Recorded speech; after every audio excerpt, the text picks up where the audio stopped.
chapter 2 is probably one of the more important chapters in the fact that we start to break down the different microbes that can potentially make us sick. It's the most scientific of all of the chapters, I think, and sometimes the most boring because we're dealing with a lot of Latin terms and things of that nature. But again, it's important that we understand how this micro world works, how pathogens get into our system, and of course, how we can prevent them from happening. So chapter 2, again, a very, very important topic for us to get into. So with chapter 2, we're going to talk about the conditions that affect the growth of foodborne bacteria. We'll talk about what Fat Tom means pretty soon. We're going to talk about major foodborne pathogens and their sources. We're going to look at ways of preventing viral, bacterial, parasitic, and fungal contamination. And we're going to talk about naturally occurring toxins and ways of preventing illness that are caused by them. So pathogens. So pathogens, we divide into a few different terms. So the general term is a microorganism. A microorganism is a small living organism that we can only see with a microscope. They are not visible to the human eye. If a microorganism is harmful to us, we call it a pathogen, okay, or pathogenic. So these are microorganisms that can make us sick, or the microorganism produces a toxin that makes us sick. Okay, so either the pathogen itself, the microorganism itself, by ingesting it makes us sick, or the toxin that's created by the microorganism will make us sick.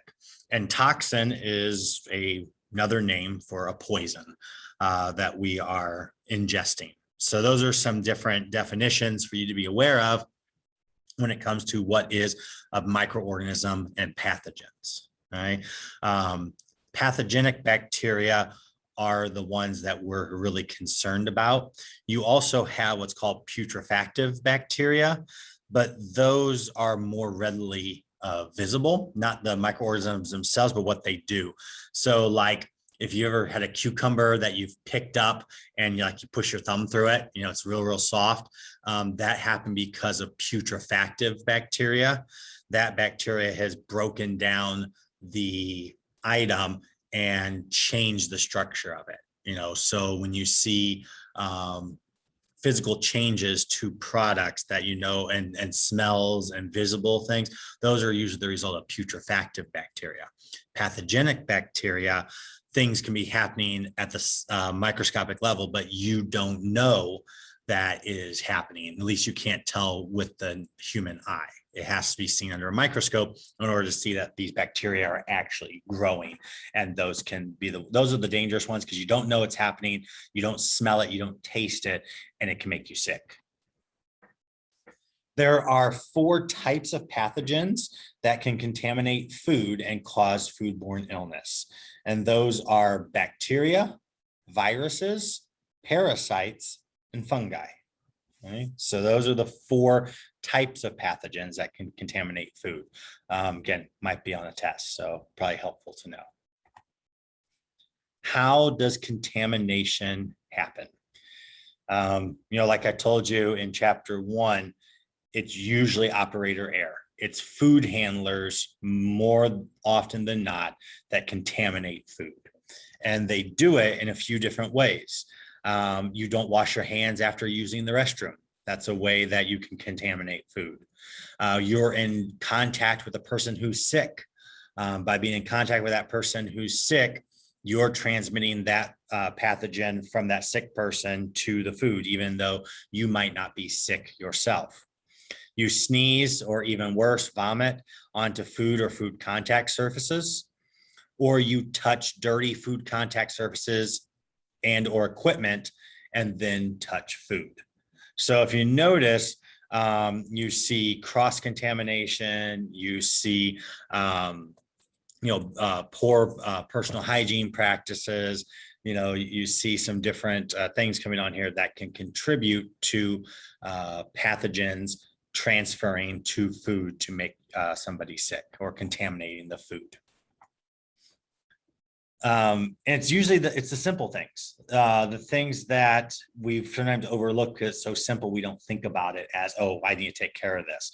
If you're allowing a ready to eat food to touch something that's come in contact with raw meat, seafood, or poultry, if you stored foods incorrectly, or you're storing cleaning products incorrectly, you fail to spot signs of pests.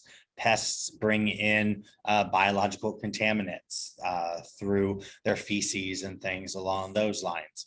So there are simple things that if we're not making them a priority, we're not thinking about them, they can make people sick. So you can see the picture here is a simple mistake that can cause contamination. So you see you got that lettuce there, you got the knife, and then you got raw chicken all on the same cutting board. That should never happen. You're allowing, in this case, potential cross-contamination from that raw lettuce to touch that chicken that has not been cooked. And now you've spread whatever pathogen might be in that raw chicken. So things like that. And again,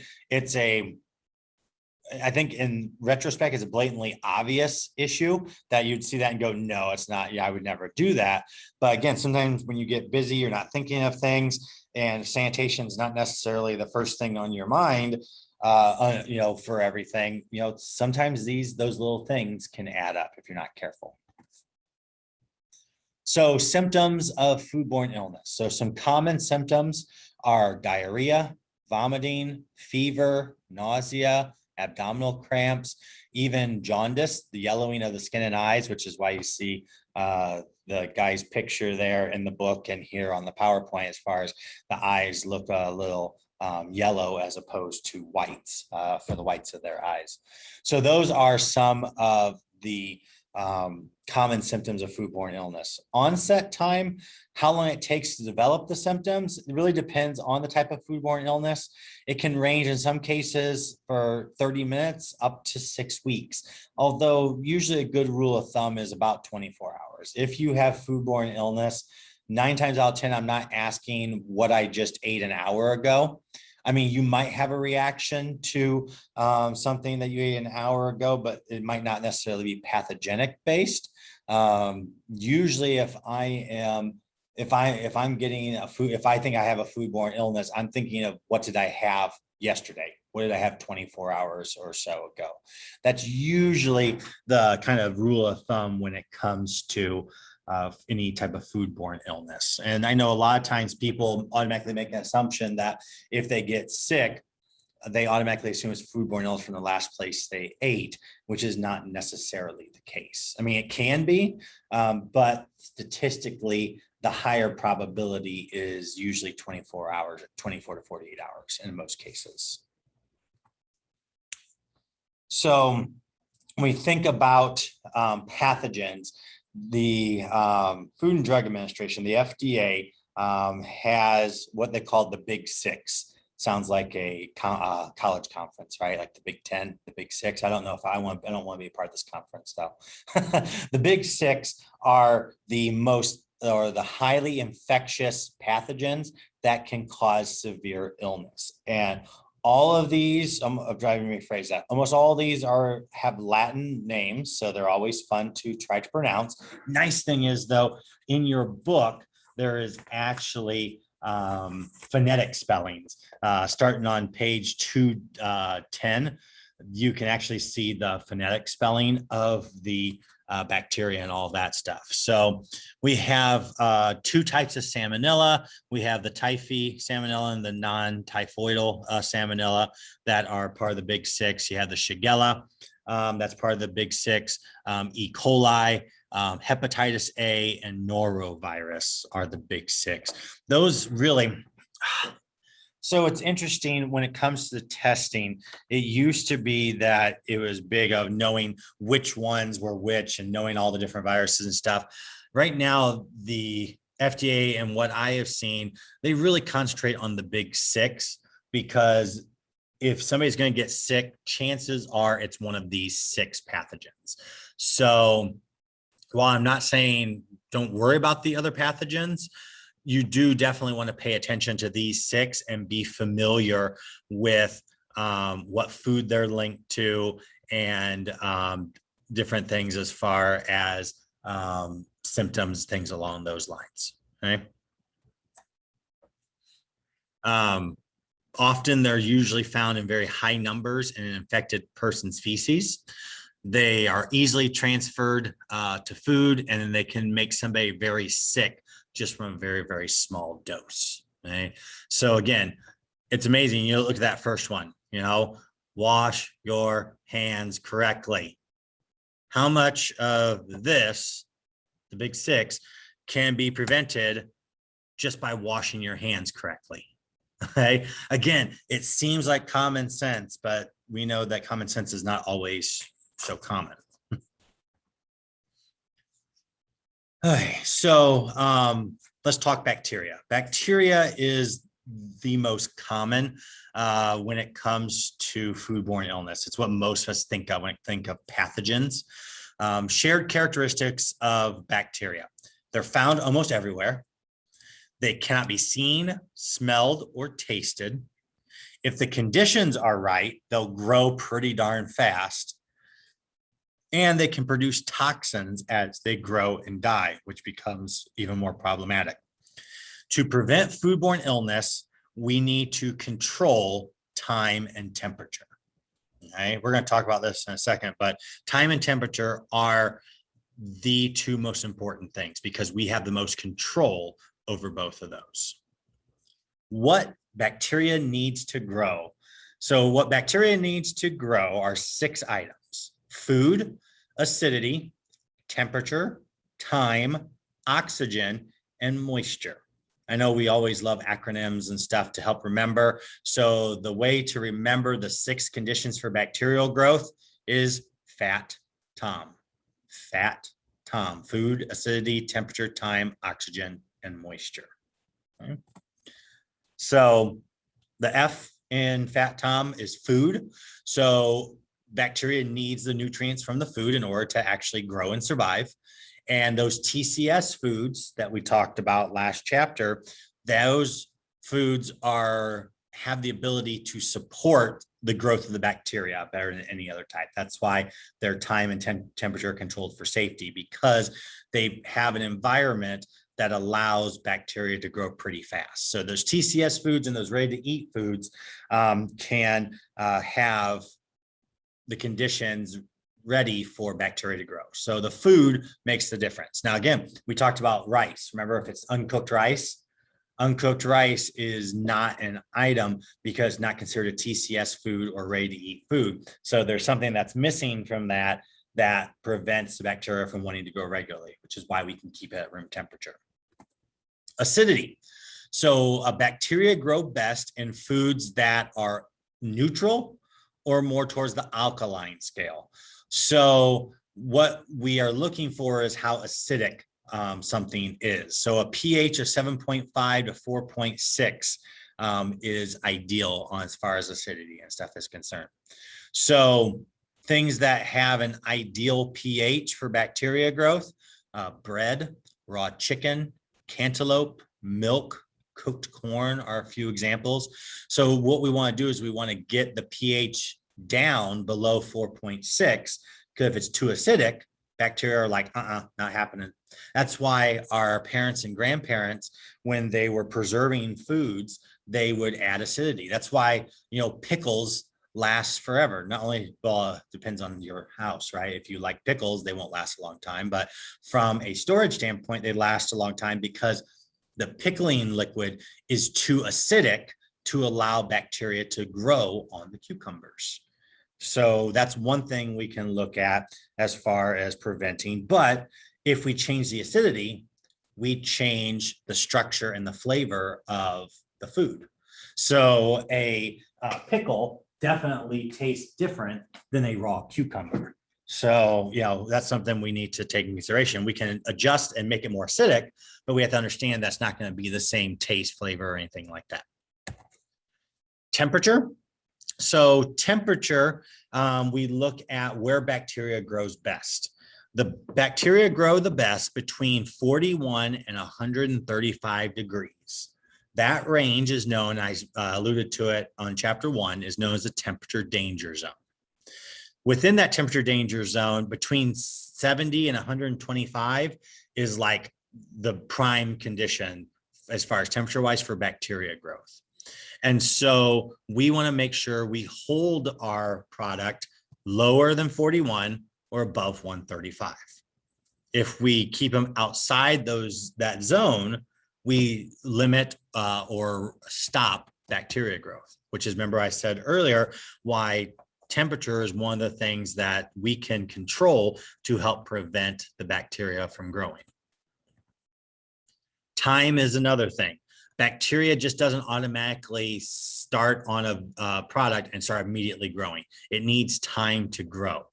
The more time that bacteria spends in the temperature danger zone, the more opportunity it has to grow and to get to a point where it's going to make somebody sick. So we can control the time side as well. Hopefully you can see, I know I feel like I'm beating a dead horse a little bit here, but time and temperature control are where we have the most control over how we can prevent foodborne illness from happening. Okay? Extremely important. Okay? The last two, we've got oxygen.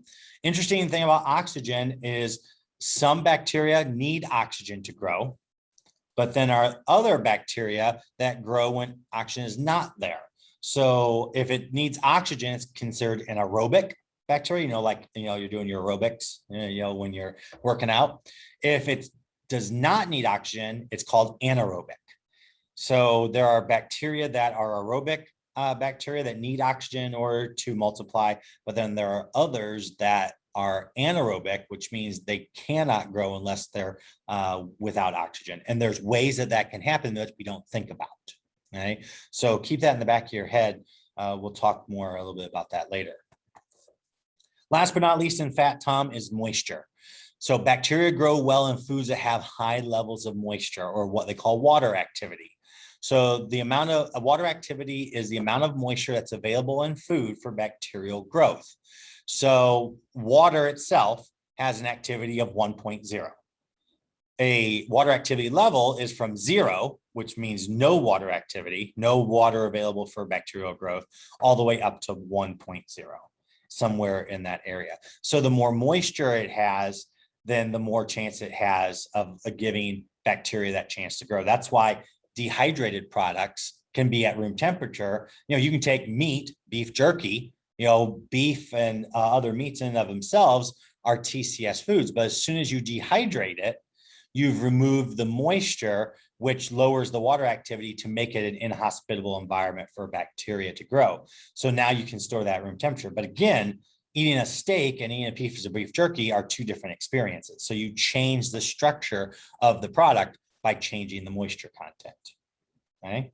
So those are the the 6 conditions for bacteria growth: food, acidity, temperature, time, oxygen, and moisture. Fat Tom. Like I said, the way we control Fat Tom, the best way is through time and temperature, how long it spends in the temperature danger zone, and then keeping them out of the temperature danger zone. Right? That is where we really need to be focusing on, and what you focus on as food protection managers when it comes to what you are doing and what your staff are doing as well. Okay?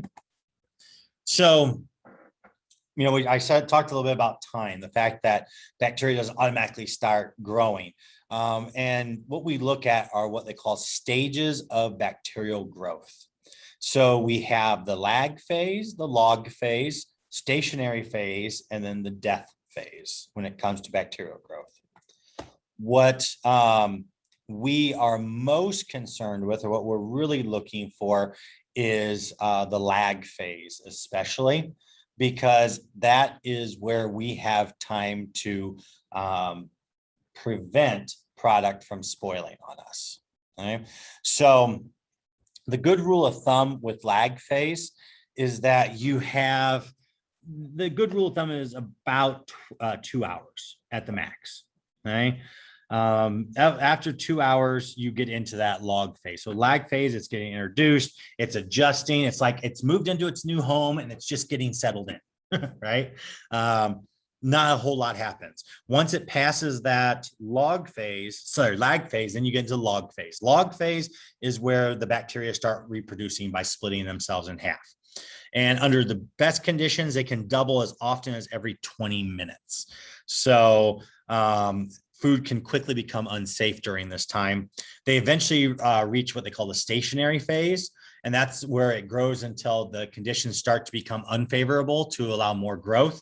And so they start to grow and die at the same rate. And then the death phase is when the dying bacteria outnumber the growing bacteria. So, it's just a kind of a different kind of, said. Now, please do me a favor. If you've passed the lag phase, don't go, I'm just going to leave it out until it reaches the death phase. That's not how that works, ladies and gentlemen. Some of your minds might be thinking about that. But no, please do not do that. All right.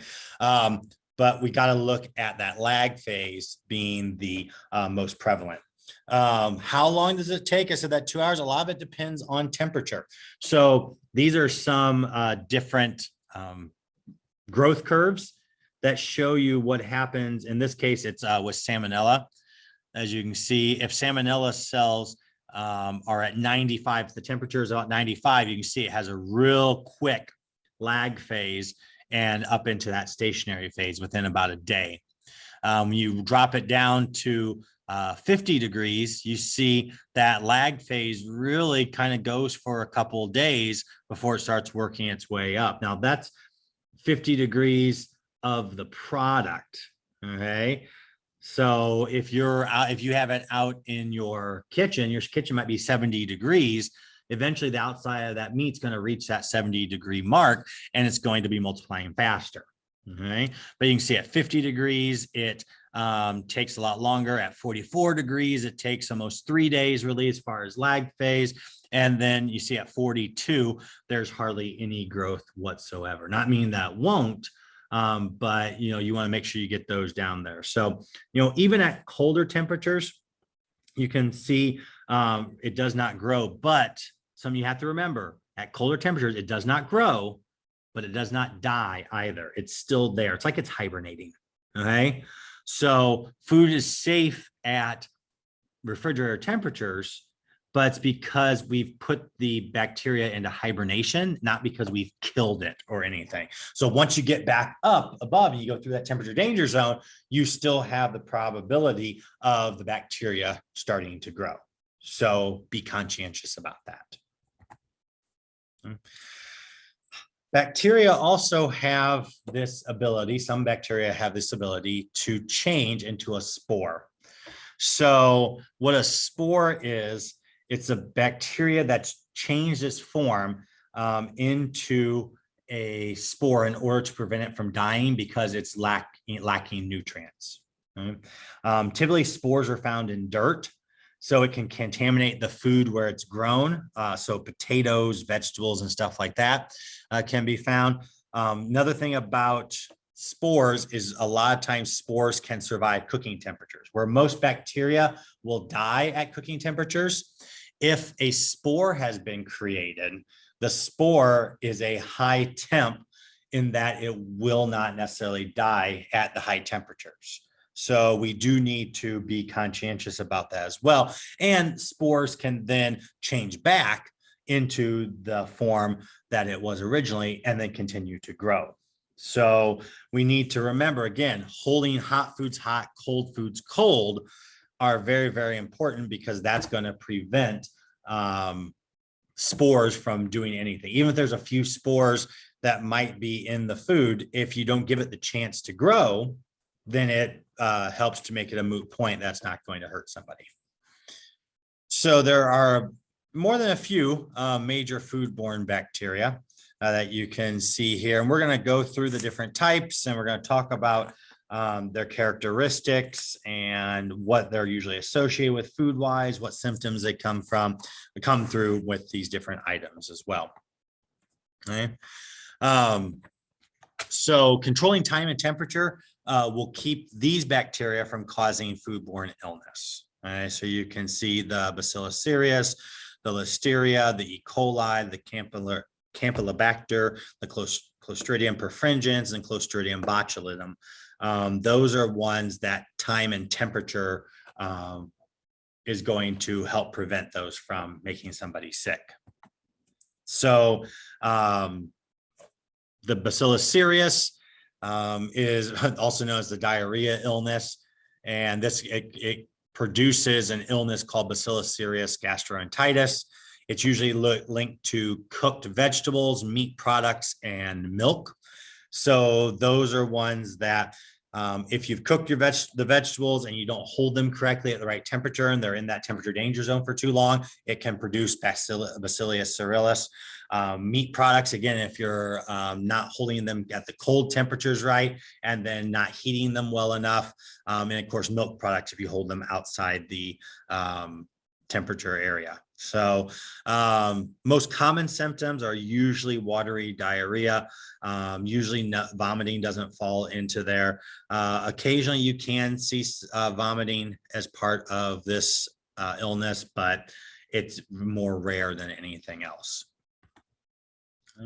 It's commonly, in this case, you can find fried rice, rice pudding will get the ones as far as nausea and vomiting as well. Another side to it.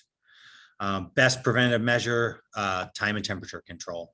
Other things, make sure you're cooking to minimal internal temperature, holding them correctly, and cooling them correctly will prevent Bacillus cereus. Listeria. So Listeria is mostly associated with raw meat. It's also associated with ready-to-eat foods like deli meat, hot dogs, and soft cheeses. A lot of times if there is a recall of like deli meat or hot dogs and stuff, it's usually a Listeria issue. Also, unpasteurized dairy products like unpasteurized cheese can be linked to Listeria as well. So you notice common symptoms, it could cause a miscarriage in pregnant women.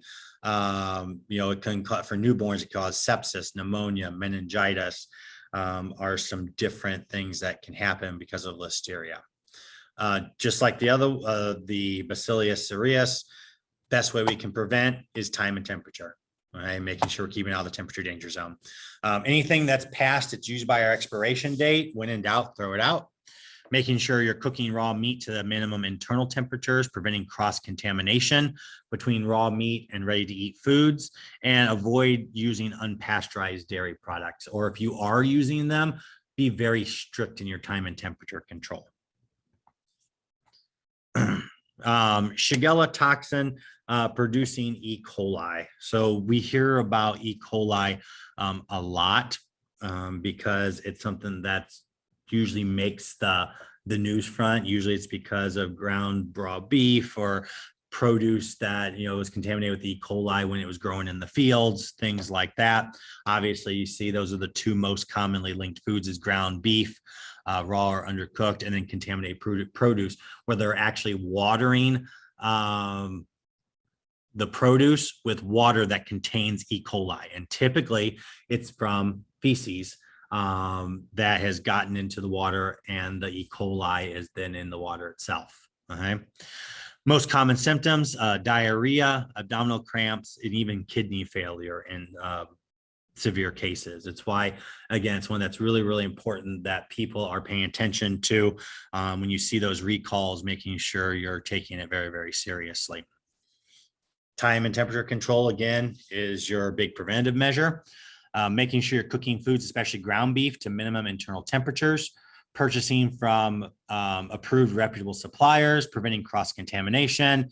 And if you have any staff that has diarrhea or have been diagnosed with E. coli, making sure that they are not working until they are done with those symptoms. Campylobacter. Campylobacter is one that's commonly associated with poultry, is the big one. We do also see it from water contaminated with the bacteria, meats, and because of meats and poultry, stew and gravies especially ones that have not been cooked correctly. Campylobacter, again, diarrhea, abdominal cramps, fever, vomiting, headaches. It's funny when you think, when you hear these common symptoms, a lot of them sound like the flu, right? The biggest thing I've always noticed when it comes to foodborne illness as opposed to flu, most of the time flu is accompanied by a temperature, a rise in temperature, where most of the time a foodborne illness has flu-like symptoms, but no temperature that's being ran with it. Time and temperature control being our most important. Poultry, make sure we're cooking to required internal temperatures, and preventing cross-contamination is going to help make sure that we minimize Campylobacter. Clostridium perfringens. It's another fun one. Aren't they fun words to say? Not really, but you know. Clostridium perfringens. This one's associated with meat and poultry, and especially stews and gravies within these. So most common symptoms, diarrhea and abdominal pain that come from Clostridium perfringens. Time and temperature control, especially when you're working with stews and stuff, making sure you're cooling and reheating correctly, because that, if you don't do it right, that allows the bacteria to grow at a rapid pace, and making sure you're holding foods at the correct temperature so it's not too low as to allow the Clostridium perfringens to start working its magic, so to speak. Clostridium botulinum. So Clostridium botulinum, that's a one you may not have heard, but you have heard of the illness, botulism. That's what we usually refer to it as. So Clostridium botulinum, that's the actual bacteria, but usually we don't refer to it by the bacterial name. We usually refer to it by the illness, which is botulism.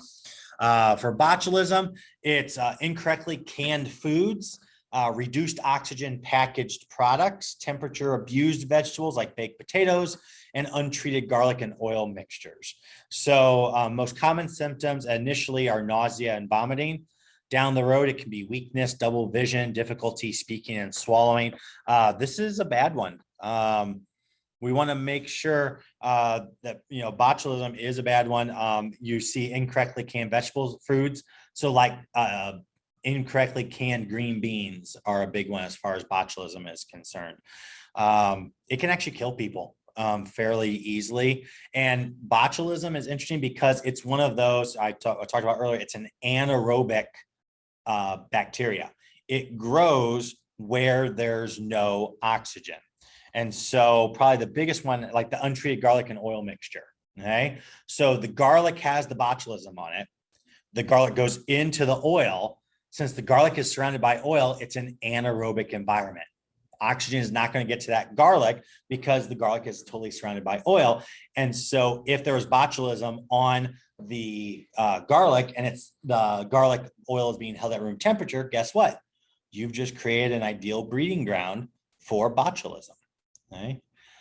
So you need to be careful with especially untreated garlic and oil mixtures, or any type of house-made flavored oils. So if you're doing a basil oil or a lemon oil or something along those lines, you need to treat it that it has botulism, and you need to refrigerate it, because you are creating that anaerobic environment that if that botulism is on the outside of that product and you put it in the oil, you just created the environment for it to grow. That's why you want to keep it refrigerated.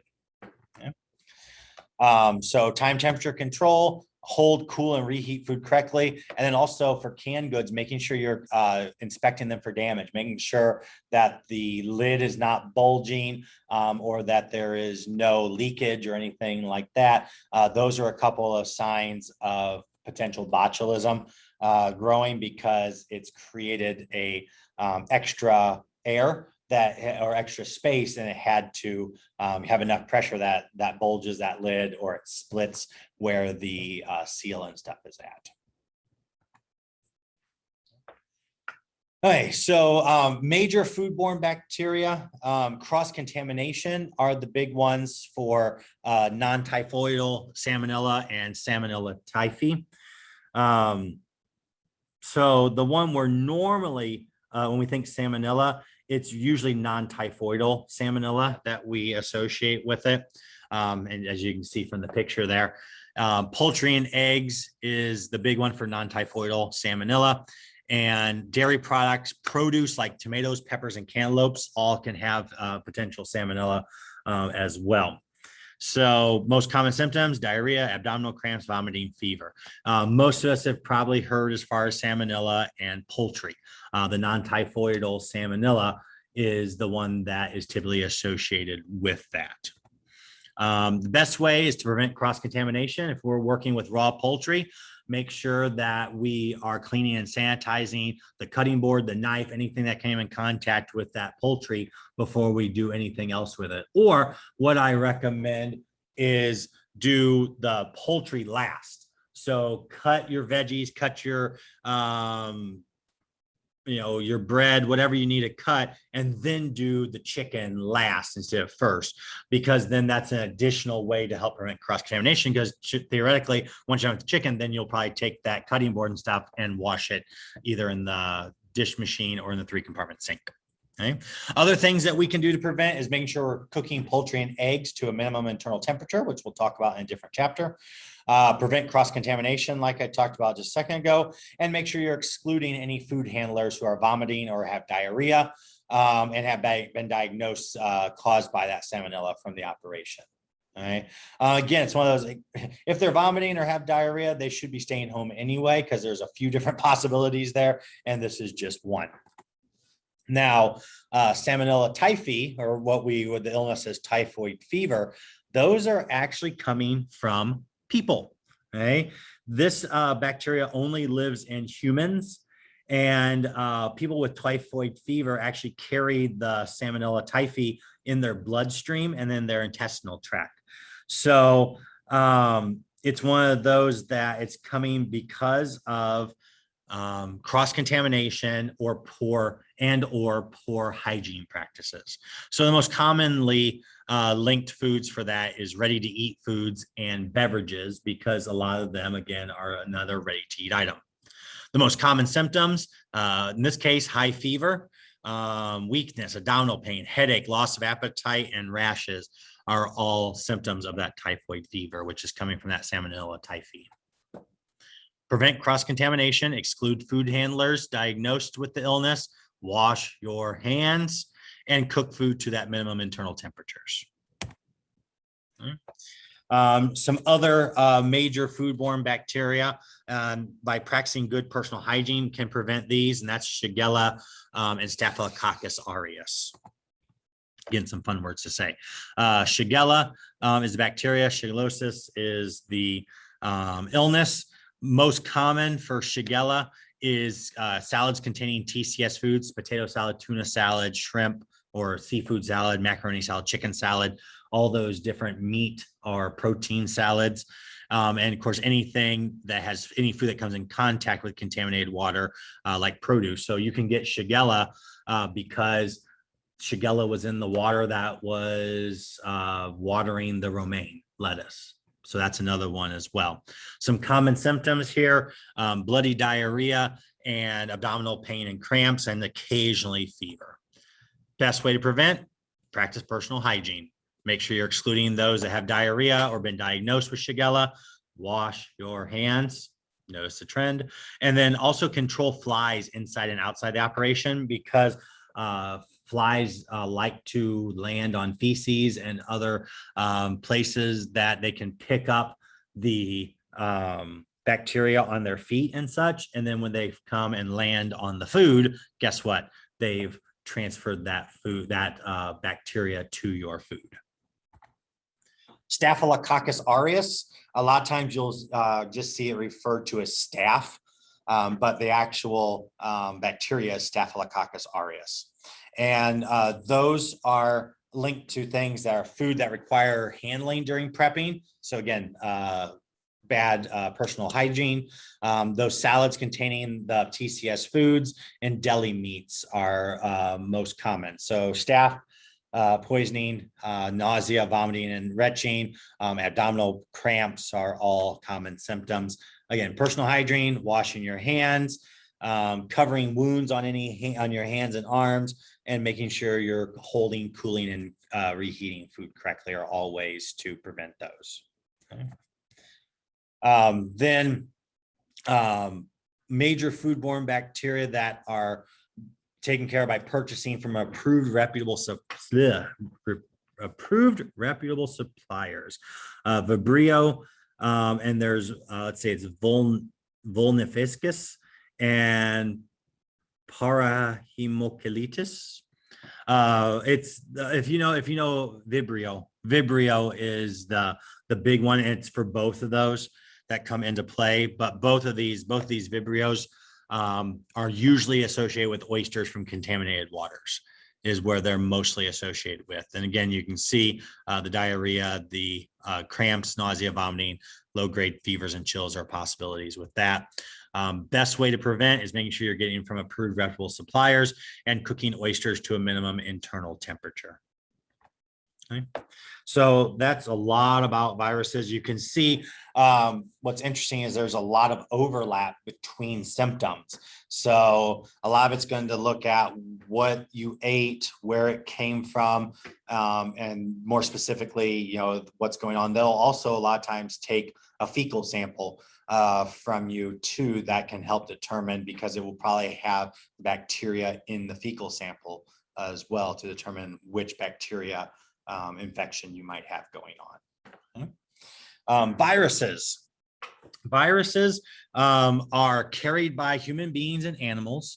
They require a living host to grow. In order to grow, they have to be in an animal or in a human being. They do not grow in food, but food is the vehicle that it can use to get transferred to a person or an animal. So sources of viruses: food, water, or any contaminated surface. And a lot of times it goes through the fecal oral route. And, that's always a great thing to think about, isn't it? Viruses are transferred from person to person, from person to food, and from person to food contact surface.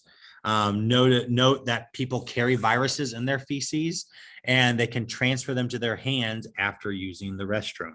So again, it's one of those that preventative measures are fairly straightforward. Just got to be thinking about it. Make sure you're excluding anybody who's vomiting or have diarrhea or jaundice. Don't let them work with food. Make sure they're washing their hands regularly and correctly, and avoid bare hand contact with ready to eat foods. So if you're working with something that's going to go directly to the customer's mouth, you should never touch it with your bare hands. You should wear gloves correctly, or use another barrier, tongs, spoon, ladle, something along those lines, to help prevent in this case, viruses from being transferred. Although that also works the same way with bacteria as well. Major foodborne viruses. Good personal hygiene are going to prevent these two: hepatitis A and norovirus. Hepatitis A is linked to ready-to-eat foods, and then also shellfish from contaminated water. With hepatitis A, mild fever, weakness, nausea, abdominal pain, and jaundice can actually appear later. Good personal hygiene is the best way to prevent hepatitis A. If somebody is diagnosed with hepatitis A, they should not be working with food. Make sure if somebody has had jaundice, you exclude them from working for 7 days or at least. Washing your hands, avoiding bare hand contact with ready-to-eat foods, and making sure you're purchasing shellfish from approved reputable suppliers to make sure that you're getting the best quality and less chance of hepatitis A. Norovirus. Norovirus is linked also with ready-to-eat foods and also shellfish from contaminated waters. Again, vomiting, diarrhea, nausea, abdominal cramps. You've heard this more than once as far as those. Good personal hygiene makes the difference. Exclude those who are vomiting or have diarrhea or been diagnosed with norovirus. Washing hands, no bare hand contact, and making sure you're purchasing your shellfish from approved reputable suppliers. Again, it's amazing, just with the same basic things: time and temperature control, washing your darn hands, and excluding people who are sick, how you can prevent probably 99% of these pathogens that are potentially making people sick. Parasites. So parasites are a little bit different. They're not as common as ones caused by virus or bacteria, but it is important that we know about them because they can make people sick. Parasites do have some basic characteristics. They have to have a host, just like viruses, to grow and reproduce. They do not grow in food. They use food as a transportation to get to a host. Sources for parasites include seafood, game, food processed with contaminated water. So produce that has that is all things that can be issues when it comes along with that. Ways that we can prevent: buy from approved reputable suppliers, cook to minimum internal temperatures. Any fish that's going to be served raw or undercooked must be frozen correctly by the manufacturer. If it's frozen correctly, it does kill any parasites that might be there, but it does need to be frozen correctly in order to prevent that from happening. Okay. So there are 4 major parasites that we look at nowadays as far as some possibilities. Anisakis simplex, just Anisakis, is what we usually refer to it as. It's typically raw and undercooked fish. That's funny. It's cod, not code. That's hilarious. Herring, halibut, mackerel, Pacific salmon, and some of the symptoms: tingling in throat, and the weirdest one is actually coughing up worms. I know that's not a thing you want to be thinking about listening to me lecture on this. And again, none of these are great mental images, but it's what happens with Anisakis if you would happen to get it. Making sure you're purchasing from approved reputable suppliers, cooking fish to minimum internal temperatures. And again, like if you're serving raw or undercooked, make sure it's sushi grade fish that's been frozen to the correct time and temperature requirements to kill Anisakis. Excuse me. Cryptosporus, which Cryptosporidium is Cryptosporidium is the easiest one for it. Contaminated water and produce is where this one comes from, which is always weird because we don't necessarily associate much parasites with produce. We usually associate it with proteins, meats especially, but this one we have found that this one we can find actually through contaminated water and produce that has been done with this. And it's usually, again, because of feces that is getting in contact with the water in order to contaminate it itself. Diarrhea, cramps, nausea, even weight loss. You know, people are looking for ways to lose weight. This is not the way I'd recommend it. Purchasing from those approved suppliers, making sure that the water has been treated, that's being used, keeping food handlers with diarrhea out of the operation, and again, wash your darn hands. So this one, a lot of times we'll see instead of using the full name, we use it as the G. lambdia is what you mostly see it as. Tracked water and produce, it's again another similar one to the Cryptosporidium that we just talked about. Fever, diarrhea, abdominal cramps, and nausea are some of the side effects or the symptoms, I should say. Purchased from those suppliers, correctly treated water, keeping people out of the operation, wash your hands. And then last but not least is the Cyclospora calutinus. Cyclospora is what we usually see it as. Cyclospora is one that's been found in contaminated water that we a lot of times associate with produce, berries, lettuce, and basil. So it's funny when you look at this, you know, we think a lot of times that things associated with meat, and of course fish and shellfish, Anisakis is a big one, but most of the parasites that we are dealing with nowadays are actually associated with water that might have it in it and then being used on produce. Okay. And again, the same way to prevent and hopefully get rid of it are all the same thing. Washing your hands, keep people away who have diarrhea, making sure you're going through approved sources. Last but not least, you also have fungi. Sometimes fungi can make people sick. Most of the time, they're more the putrefactive in that they're going to spoil food. So molds and yeasts are the big ones that you would see when it comes to fungi. Most characteristics of mold, it's going to spoil food, sometimes called it illness, but as you can see in the picture, it's visible. They can produce toxins. What's interesting about mold is they can grow well in most conditions, but especially acidic food with low water activity has a possibility there.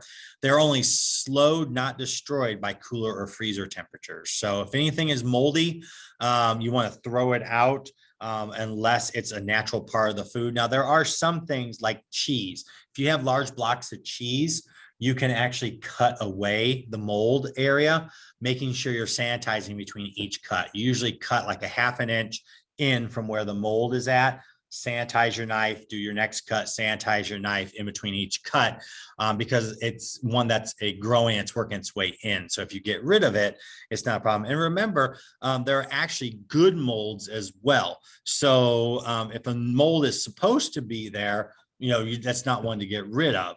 But, if usually you can tell by color. If it's a white powdery, it's usually a natural part and a beneficial mold. If it's any color like black, green, blue, or any variation of that, those are the bad ones you want to get rid of. Yeast has the ability to spoil food pretty quickly. It can produce a smell or a taste of alcohol. So it's one that you can usually tell if something has yeast, that the fungi that's gone in. It could look white or pink. It could have a slimy or bubbliness to it. They do have a tendency to grow well in acidic foods with little moisture. With this one, though, if something contains yeast and it's not supposed to, your best bet is to throw it away. There's not much you can do outside of that, unfortunately. Okay. Then biological toxins. We are getting on the home stretch, ladies and gentlemen. Some sources of biological toxins come from seafood, plants, and mushrooms. Seafood toxins cannot be smelled or tasted. They also cannot be destroyed by freezing or cooking. Sometimes they're naturally occurring in fish. They could be pathogenic, or fish that have eaten smaller fish that have eaten the toxin can also be sources for them. For shellfish, it's usually shellfish that have eaten algae that are toxic or contain toxins are the way that seafood toxins work. One of the best ways to help prevent, again, is those reputable suppliers. But then you have different toxins that can happen. So histamine is one of the most common that causes what's called scromboid poisoning. That's usually linked from tuna, bonito, mackerel, and mahi-mahi. You'll find reddening of the face and neck, sweating, headaches, burning or tingling sensations, maybe diarrhea or vomiting. A lot of times it has characteristics similar to somebody who's having an allergic reaction. It's the histamine itself that's coming in that is making people come to that area. So prevent time and temperature abuse during storage and preparation, and making sure you're purchasing from those approved sources. Excuse me. Ciguatoxin is the next one, ciguatoxin. And it's a fish poisoning that's associated with tropical reef fish from the Pacific Ocean, Indian Ocean, Caribbean. So barracuda, grouper, jacks, and snapper are the ones that can have ciguatoxin in them. You'll see like your hot and cold, reversal of hot and cold sensations, nausea, vomiting, tingling in fingers, lips, or toes, joints, and muscle pain are all possibilities when it comes to these. Be careful that if you are making sure you're purchasing from reputable suppliers, any predatory reef fish. Saxitoxin, also known as paralytic shellfish poisoning. These are commonly linked to shellfish in colder waters, clams, oysters, mussels, and scallops. They can cause numbness and tingling, dizziness, nausea, vomiting, and diarrhea are all possibilities. And again, the best way to help prevent that is making sure you're getting them from approved sources. It's one of those, like anything else, you can't see, smell, or taste it. And in some cases, if you eat too much of it, death from paralysis can actually occur. Although, again, it is rare, but it's not zero as far as the possibility. Then brevetoxin. Brevetoxin, known as neurotoxic shellfish poisoning, comes from warmer waters in Florida, Gulf of Mexico, Caribbean Sea, clams, oysters, and mushrooms. And again, similar to the saxitoxin, the tingling and numbness, dizziness, and then you get reversible hot and cold, vomiting, and diarrhea. All of these, as you can see, best way to prevent them is making sure you are purchasing them from approved sources. Last one under the shellfish ones is domoic acid. And this one is amnesic shellfish poisoning. These are Pacific Northwest, vomiting, diarrhea, abdominal pain, maybe down the road, if it's not treated, confusion, memory loss, disorientation, seizure, or coma even. So again, these are some scary things. It goes to show also why you want to make sure you're purchasing from reputable suppliers. They have ways to track all where the product is coming from, making sure they're coming from these approved sources and that they are not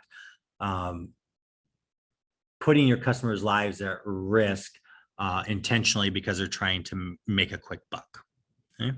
Then you have mushroom toxins, and these are done by eating any toxic wild mushrooms. This occurs when we think they are edible mushrooms and they are actually not.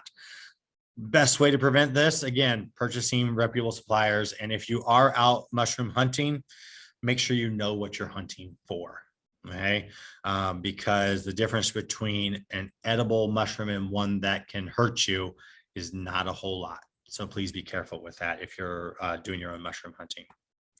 Plant toxins, typically plant toxins are happens when plants are purchased from unapproved suppliers, or if they're not cooked correctly. Is another side for it. You just got to make sure that you're, again, purchasing from those reputable suppliers when it comes to that. A lot of information, I know, a little overwhelming. Look multiple times through the book, listen to the parts of my lecture more than once. That's what's great about having it here on YouTube. You can listen to it as many times as you want. Go through the chapter summary, the study questions, be familiar and become knowledgeable about the big six. Those are things that are going to help you with what you need to know with chapter 2. Again, it's a very heavy chapter, not very exciting, and actually kind of gross in some instances when you look at the different bacteria, viruses, parasites, all that fun stuff. But again, a very, very, very important part of sanitation and making sure that we are not doing things to make our customers sick. We want them to come back happy, healthy, and wanting more of our food.